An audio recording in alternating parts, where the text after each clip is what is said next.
Police say this all started with a domestic dispute, which led to an officer shooting a man. That man is now at UT with a gunshot wound. We talked to a witness, though, that saw the whole thing go down.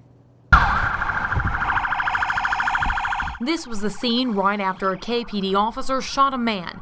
A witness says the moments leading up to the shooting were fast, and he knew it would end badly. This Mercedes shot out in front of me with the door open.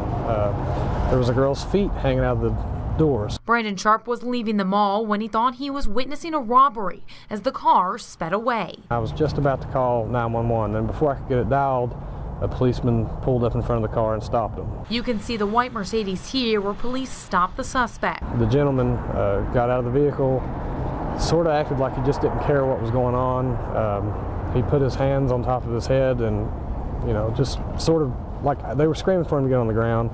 He just started walking backwards toward the cars. Again, they were screaming for him to get on the ground. About that time, he turned around and put his hands down. There was one shot from the police officer, and he dropped to the ground. Police are still investigating the incident, but say they do not suspect a robbery at this time. It was a domestic situation with the male beating on the female.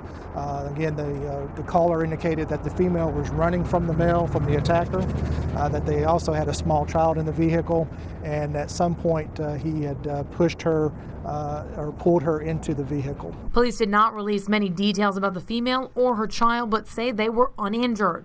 For Sharp, he says the whole incident was terrifying. I've never seen anyone get shot before.